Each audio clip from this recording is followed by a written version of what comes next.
Alright, I am back with another video, and sorry it's been a while. If you want to know where I've been, well, let's just say things got a little bit busy.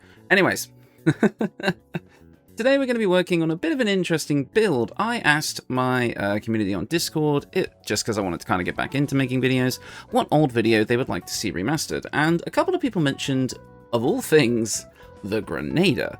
I don't know if you guys remember the Grenadier. It was this weird build where I used Barbarian with a crossbow, and the whole thing was about crafting and throwing grenades. That was the whole thing. I was kind of meant to be somewhat Doom-inspired, but I actually only released a video just because I already had it completed. I actually wasn't that happy with it. But people liked the video enough regardless that I just kind of left it unchanged. But then people wanted me to take another look at it, but the problem is I don't really know what I would change about that concept. Basically, it does kind of everything you need it to do. There wasn't really too much to retweak. So I decided to take a look at it from a different perspective and approach it with the idea of, hey, why don't we try a similar concept but go about it in a completely different way? So this is less of a remaster and not even a remake, just the same basic concept but approached in a completely new direction. In this case, I'm thinking of taking it more of a Phantom Thief-esque route, sort of someone who is able to be quite a trickster, which takes advantage of gadgets and gizmos, in this case grenades, as well as some more arcane elements to really get the drop on their enemies, as well as being able to get in and out of locations quite easily, again sort of a Phantom Thief type vibe. So the Phantom Grenadier was born. Hope you guys enjoy, and let's get into the video. Now, the only thing I'm going to say about this build right off the bat is the leveling scheme is a little bit wishy-washy. You really do have to prioritize what you want to focus on at any given time. So with that, I do want to take a look at Rogue first, because normally, whenever we make a build that uses Rogue, because yes, we are using Rogue, we do want to make sure that we kind of start with it in most cases, because those extra skill proficiencies are going to be really helpful if we don't need for specific weapon and armor proficiencies right off the bat. So, as for our race, we've actually decided to go with a deep gnome today. Part of the request to relook at this build was to kind of make it based on the Iron Hand gnomes, which I think makes sense. You could definitely go with something like that if you wanted to, and using a deep gnome is quite fun. It does give us a lot of benefits for this build that actually make it really fun, and if you're not someone who likes to play as gnomes, this build kind of revolves itself around being able to shapeshift, being able to grow and shrink in size, as well as be able to use Disguise Self, so you're going to be able to kind of be this like ever-shifting Phantom Thief who's never using the same form, but is actually a deep gnome at their core, still gaining the benefits from being so, which I think is pretty cool. Speaking of those benefits, we're going to gain access to Gnome Cunning, giving us advantage on Intelligence, Wisdom, and Charisma saving throws, which is always amazing. And because we are a Deep Gnome specifically, we're going to get that Superior Dark Vision, as well as Stone Camouflage, giving us advantage on stealth checks, which, for a sneaky rogue, is pretty much just the perfect racial ability. So, very happy to have that here. Never really got to play with Deep Gnome that much in my videos, and this seems like the perfect excuse. As I said, our starting class today is going to be Rogue for those skill proficiencies mainly, but also giving us access to sneak attack right away, which is quite nice, as we will be able to make use of it in this build. For the background, obviously, I've just gone for Criminal. Makes the most sense, giving us Deception and Stealth, I should say. Two things that we always really wanted. Now, moving on to our ability scores, pretty standard spread for the most part, I would say, but maybe not for a rogue. I'll explain as we go. Dexterity is at 16. Obviously, we're going to want this for being able to, use our sneak attack, our dexterity-based attacks. However, you may be thinking, well, aren't we going to be throwing grenades? Don't we need strength? Don't worry, we're getting to that. Constitution is at 15, we're going to be bumping this up with a half feat later. I'll let you figure out which one. Intelligence is at 8, in which you've looked at the level scheme for this build and probably thought, that's weird, why are we at only 8 intelligence? Trust me, it'll make sense. Wisdom is at 10, I would make this a bit higher, but we kind of need the other stuff more, and Charisma is at 16. Now the reason I put Charisma at 16 is because, well, the other stats are all in a nice enough place where we're able to bump them up with half feats or full feats, etc., as well as Charisma just helps us out with so many skill proficiencies. Again, this is going to be great for if you are the Tav, the player character, the party face. Really, this build is going to excel. Now, talking about those soft stats, they are going to be bumped up by equipment. We're going to be using the Club of Hill Giant Strength in our offhand to give us a strength set score of 19, meaning that we're going to be able to jump really far and lob our grenades really far. Also, because there was really no other headpiece that fit with the build, I decided to really give us a big diverse array of stats by including the warped headband of intellect as well, setting our intelligence to effectively 16. So across the board we're going to have above average stats, which is really, really good, making us a great all-rounder, which is perfect for being, again, the face of the party. Our only stat that's going to be somewhat lacking is wisdom, which does kind of suck, but we have advantage on all wisdom saving throws, so it's not the worst thing in the world this time. Moving on to our skill proficiencies, really it's kind of up to you what you want to pick here, but I've just gone for the bog standard for, again, being the kind of all-around party face. We're going to have sleight of hand with expertise in that, we're going to have stealth with expertise in that, investigation, intimidation, deception, and persuasion, basically just giving us all of those really good skills that we like. And again, that investigation score is going to be pretty high once our equipment comes into play. So overall, really balanced stat spread when the build is all said and done, especially considering you can get both stat boosting items right away in level 1, which is, level 1, Act 1, I should say, sorry, which is amazing. So our skill proficiencies are already going to be off the chain if you know what you're doing. So yeah, that's level 1. Now, as I said, with this build, you might be jumping around with the levels a little bit in places. It depends on what you want to get first and foremost. However, I am going to take a 1 level dip in our multi-class for now, just to show what we can do with it. And to be honest, I think in this case I would level Barbarian first, as it is going to get you the majority of your kit that you're going to be using predominantly throughout the run, and you're still able to use grenades by throwing them as a Barbarian, whereas going into our rogue levels a bit more is just going to get us another kind of extra way of doing that. Again, if you want to go for the rogue levels first, and if you want to focus on them more, absolutely, you'll kind of have to play around with it a little bit. But anyways, going into Barbarian, we're going to gain access to Rage. Obviously, this is just going to give us a defensive boost, as well as give us, you know, extra damage as well with improvised weapons and throwing. So everything that we throw, including our grenades, going to do more damage if they actually hit. And we're also going to get advantage on strength checks and saving throws. So this, combined with the Clever Hill Giant strength, is going to make us a very, very powerful fighter. Now, you may be thinking, but raging as a barbarian doesn't feel very Phantom Thief-esque, and unfortunately you are correct. It kind of does play against the roguish fantasy a little bit, which is the problem with being, like, you know, in BG3 versus tabletop, because I can't control the animations of the game. You are going to be looking loud and in charge and raging, despite the fact that you're supposed to be sneaky stealthy. However, obviously in games like D&D, you could flavor it always as like a quiet rage or something like that. You know, there are ways to get around it. Not as much in this game, but for the build that we're making today, it will be fit for purpose. Especially since we're also going to be getting unarmored defense this way, which we do want, which is also why our constitution is a bit on the higher end as well. We want that decent chunk of AC. At Barbarian level 2, you're going to get Reckless Attack, basically allowing you to gain advantage on attack rolls, but enemies will also have advantage against you. If we're playing at range, this won't matter too much. I don't think this affects our throwing weapons though, so we're not going to be using Reckless Attack nearly as much as we would normally be, but if you have to get in close for a sneak attack, Reckless Attack is definitely going to help you with that. Danger Sense as well is also an amazing ability, giving you advantage on dexterity saving throws against traps, spells, and surfaces. So that effectively means we now have advantage on dex saves against some of the more powerful effects in the game, and all of our mental saving throws.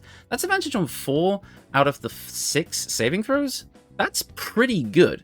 It's only going to get better. Oh no, wait, with Rage, we'll have advantage on strength saves. So we're only missing advantage on constitution saves. Huh. Oh, that might be a build. At Barbarian, we're going to gain access to our subclass. Now, in the original Grenadier build, we went with the obvious choice of Berserker, because, of course, it lets you throw as a bonus action. Why would you not want that in a build that's about throwing grenades? Well, that's true. It's probably the best choice overall, just a quick toss as a bonus action to use your grenades, and if you want to go with that, you can. But that's kind of what the original build was for, and we've had some new toys added to the game to play with since then. We're going to be looking at Giant today. Now, you may be thinking, why the hell would we pick Giant? What on earth is it giving us? Well, first off, we're going to get a bit of extra carrying capacity. That's whatever. We're also going to get our Giant's Rage. Now, this is playing into our kind of being able to shapeshift kind of vibe. Like I say, we're going to be kind of flavoring this as, oh yes, us growing bigger is part of us appearing more like a regular humanoid so that we're harder to track after committing a great heist, you see. It's a very loose interpretation, I will admit, but it does make sense for what we're trying to do. Your rage damage bonus is doubled on throw attacks, so this means that when we throw our grenades and they actually make contact with someone, that physical contact is going to do an extra 4 damage instead of an extra 2. So it's extra damage for us anyway, so it does fit the build in that regard. Also, we're going to gain resistance to physical damage, yada yada yada. So that's all fine, right? But we're also going to get thaumaturgy, which is a really nice little buff for us, giving us advantage on intimidation and performance checks. Because we have such a high charisma, that just felt kind of right in the hands of a thief. So I like having thaumaturgy here as well. At Barbarian level 4, we're going to gain access to our first feat of the build, and of course we're going to scroll right down here, grab Tavern Brawler, and bump up our Constitution to a 16. So at this point in the game, you should have a 19 in Strength, 16 in Dexterity, a 16 in Constitution, a 17 in Intelligence, a 10 in Wisdom, and a 16 in Charisma by level 5. That's pretty damn good. Tavern Brawler is also really great because obviously whenever we make an unarmed attack, use an improvised weapon or throw something, our strength modifier is added to the damage and attack roll an additional time.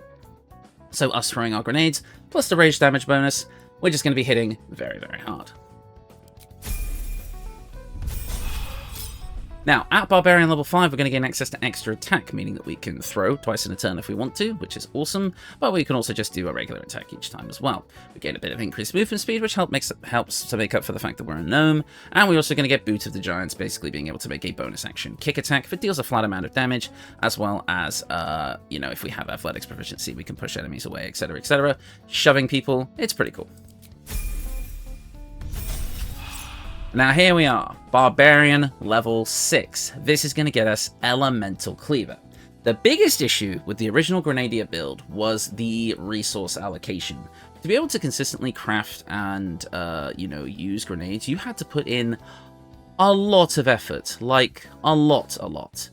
And like you had to get so many resources, you had to put in so much money to buy new ones, to craft new ones, and if you wanted to actually use them constantly, you had more resource management to do than anything. Elemental Cleaver here is designed to take off a little bit of that pressure. Now, my kind of flavor fantasy for this was kind of like, hey, maybe our Phantom Thief has this like kind of magical dagger, like a throwing dagger that they use that they can imbue with an element, and they throw it, and it comes back to them like less like a barbarian hucking something kind of barbarically, I guess, but more like a fine, focused shot. That was kind of the class fantasy I had in mind for this, and Elemental Cleaver really does work. We get to imbue a weapon with extra elemental damage, acid, cold, fire, lightning, or thunder, and give the weapon the thrown property if it didn't already have it, and if it's thrown, it will immediately reappear in our hand. So now we effectively have an infinite grenade that works with our weapon. But then you're probably thinking, well, doesn't that invalidate the point of being a Grenadier in the first place? No, as I'll explain with these next few levels. We're going to step out of Barbarian now and go back to Rogue, giving us the cunning actions to hide, dash, or disengage as a bonus action. Now, at Rogue level 3, we're going to gain access to a subclass, and we actually are going to be going today with Arcane Trickster, because this gives us access to the Mage Hand Ledger Domain, which, if you don't know, is a special version of Mage Hand that lasts pretty much indefinitely and is invisible. You know what else it can do? Use the throw action. That's right, we're going to be able to use not only our actions as a Barbarian and as a Rogue normally, but we're going to be able to basically have an extra turn with our Mage Hand for that Mage Hand to lob the grenades we craft. It doesn't cost any sort of action to drop anything in battle, so you can drop something next to your Mage Hand and have it start throwing. Or, if you're strategic enough and pass those stealth checks, you can actually set up your Mage Hand ahead of time, drop some grenades next to it, go to a completely different part of the battlefield, and be able to go for a pincer attack, throwing grenades from one side and throwing your blade from another. It creates this incredibly weird playstyle where you're actually technically throwing things from two completely different spots, one being your grenades and one being your weapon, creating this absolute bombardment, and if you play it right, your enemies won't even be able to survive it or know what's coming. It's a very interesting way to go about it, and I thought it created like a nice bit of flavor, as if the Mage Hand is providing a distraction so you can sneak up on the foe. Like, imagine this invisible Mage Hand is throwing grenades everywhere and the enemies don't know where it's coming from, so you're able to slip by undetected. Incredibly fun class fantasy in my opinion, which is why I think Arcane Trickster works well here. Of course, this does also give us options that we can use outside of Rage, thanks to cantrips and spells, because obviously we can't use them while raging. Booming Blade, obvious choice, don't really need to say anything else there. And Minor Illusion fits the build quite nicely, so we'll grab that here as well. As for your spells, we're definitely going to be going with Disguise Self, again, leaning into that kind of shape-shifting, morphing, and disguising ourselves type of vibe. I think it works really, really well here. And for your last spell, doesn't really matter what you want to take here. Our intelligence is going to be at 16, so our spell's save DC is probably not going to be the best going into the endgame.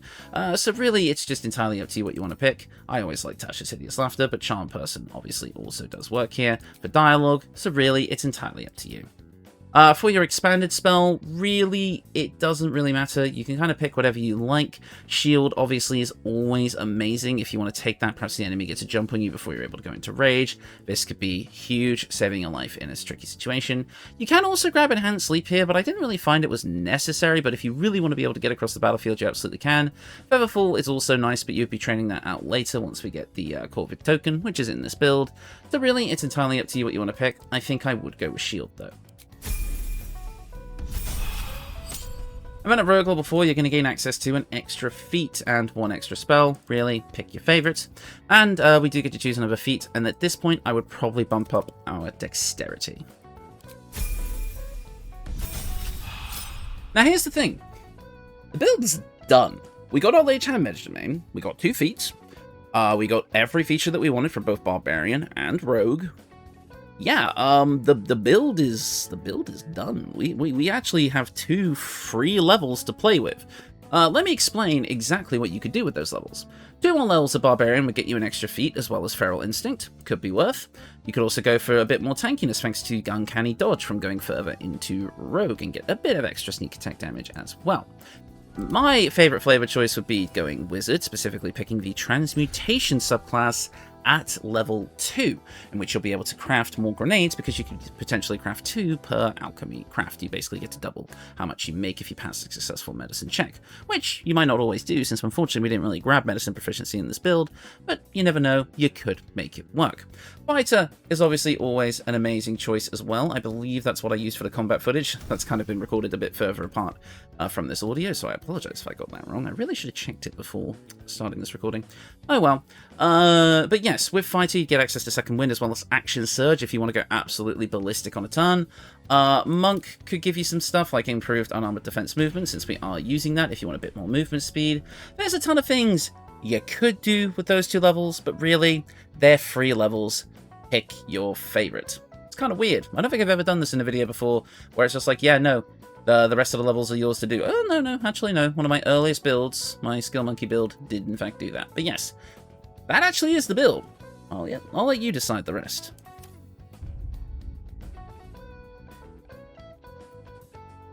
But yes, that is the build. Overall, what you're going to be getting out of this is a pretty interesting playstyle. You're basically going to have a throwing dagger, which for us is actually a short sword. I'll explain that in a minute. That you get to absolutely launch at foes like you are a Grenadier, but also you get to throw actual grenades using your mage hand or just what you have in your own hands. You're also going to be amazing. Your stat spread is absolutely amazing, making you an incredible skill monkey for the game, being able to pass a lot of checks, including saving throws, thanks to our Gnomish Cunning. You're also just going to be very, very tanky, even though we're only sitting at 95 HP. While we're raging, against most attacks, that's effectively doubled, as well as the fact that you're just going to be very hard to hit in the first place, because if you play this build right, you're going to be very nimble and attacking from a distance. You're going to have absolutely massive damage output thanks to Tavern Brawler and Giant's Rage, giving your throw attacks an amazing amount of damage. And then, of course, we even do have sneak attack for when we're up close and personal. Also, again, Disguise Self, allowing us to take advantage of a ton of different things throughout the game thanks to that playstyle, as well as it's just a very fun class fantasy. Anyway, I just punched my mic. Apologies. But yes, overall, you've got a lot going for you here. It's a fun and unique playstyle. Yes, it still does require a bit more resource management, but it's not nearly as dependent on it as the original Grenadier build was. So, let's take a look at our equipment for today. So, first off, in our main hand, we just have the Knife of the Undermountain King. It's just a pretty solid option, and there weren't really any daggers that I thought would work well for this build that you could obtain early on. So the Knife of the Undermountain King, being obtained in Act 1, well, kind of Act 1.5, is still really good for us. It reduces the number we need to roll a critical hit while attacking by 1, and when we roll 2 or less on the damage die, we can re-roll taking the higher result. We also gain advantage on attack rolls against lightly or heavily obscured creatures, meaning that we don't need to use our Reckless Attack in Darkness to get sneak attack. Overall, it's just the bog standard safe option. Really, it's a pick your favourite situation. Anything that can fit in one hand and can still be dual wielded without the dual wielder feat, unless you choose to pick that up, is going to work amazingly here. But the Knife of the Undermountain King just kind of looked right for this build, so I think I decided to go with that. Although the original fantasy was a throwing dagger, in the late game you could go for something like the dagger you get from Cazador. That's one option. You've got a few options, so feel free to play around with that slot. Just in the offhand, make sure you've got that Club of Hill Giant Strength for that 19 strength, as I said. I always kind of flavoured this, you know how like some Phantom Thieves or like Gentlemanly types will have like a cane? I was thinking maybe like in the flavour of this, the cane is actually secretly our sword sheath somehow, or maybe we hide our dagger in there or something, and so we're wielding our throwing weapon and our kind of sheath in the offhand as a blunt weapon. I don't know, it just felt kind of fun. Moving on to our equipment, obviously we have the Warped Headband of Intellect to set our intelligence score to 17, giving us this absolutely amazing stat spread you see here. We also have the Cloak of Cunning Broom, allowing us to create a fog cloud when we disengage, basically allowing us to get away for free if we need to. And it fits the Grenadier vibe, because as far as I'm concerned, we're just dropping a secret smoke bomb that we kept in our back pocket. So I felt like it fit the vibe. The Graceful Cloth is here just because there wasn't really anything else to put in this build. This is going to set our Dexterity score to 20, and actually gets rid of the need to bump our Dexterity by 2 using Ability Score Improvement, because again, we get this pretty early in the game. So if you're happy to sit at an 18 Dexterity, you could instead take a feat if you want, entirely up to you. Moving on to the Fleet Fingers Gloves. Once per turn, after the wearer dashes or takes a similar action, they can jump without using a bonus action. So if you decide to use a bonus action dash, you can still jump, which feels pretty fun and flavourful, allowing you to reposition very, very easily. However, we also have 2 other options for gloves. The Gloves of Uninhibited Kashigo, of course, would add a 1d4 to throw attacks and attacks made with improvised weapons. So you can just decide to add more damage. That's the pretty bog standard choice. However, because we are a gnome, you can actually use the Nimble Finger Gloves, giving you a +2 to dexterity because we're a gnome and a +1 to our sleight of hand. Funny thing is, again, this would push our dexterity score to 20 without any ability score improvements, giving you really, really good stats without needing to actually use ability score improvements, so you can take any feat you like for that second feat. Lucky would probably be pretty good on this build. And finally, the Disintegrating Nightwalkers. Yeah, I know, but there was really just nothing else that would really work with this build. Stops us from falling over, being ensnared, cannot slip on grease or ice. Very, very nice. Gives us an extra usage of Misty Step for even more maneuverability. There's just nothing else that's better. I'm sorry, it's life. For our accessories, the Corvid token, this is just going to give us a constant feather fall so that we can jump across the battlefield without having to worry about taking damage, and the idea of being able to polymorph into a Dire Raven just felt really fun on this build, so it was kind of a no-brainer. We also have the Shifting Corpus Ring. This is a free slot, put whatever you like here, but I liked having access to invisibility and blur. It just felt right for this build, but really, this is a free slot, put whatever you like here. And finally, the Ring of Flinging, 1d4 extra bonus damage on throwing attacks. Nothing else to say here, it's just more damage on top of our already insane damage from throwing. So yeah, that is the build. Overall, like I said, there's not really much else to it. You're just throwing with both your mage hand and yourself, being able to deal massive amounts of damage and remain one of the kind of better party faces in the game. You're going to be incredibly tanky, incredibly resourceful, and you've got 2 free extra levels to play with, so you can adapt this build however you like. But yeah, I can't really say there's much else to it. I don't think there's much else really to say. I think it's just I've pretty much gone over everything. I think it's a very interesting build. I think it's one of the more unique concepts I've approached so far. And again, just in practice, it is extremely fun being able to just have things being thrown from all directions. And if you need to, you can still be kind of on the front line, dodging and weaving through attacks while being able to do massive amount of damage back. It just feels very, very fun. And like I say, you're really good in social situations as well. And your saving throws are pretty much top notch. Only your wisdom is slightly spicy, but again, you have advantage on those checks. I mean, hell, there's room to bump up your wisdom in this build if you're that worried about it. So again, really, play around, see how you feel about the build. I think it works out pretty damn well. But yeah, that is going to do it for me. Thank you all so much for watching, and I'll see you all next time. Goodbye.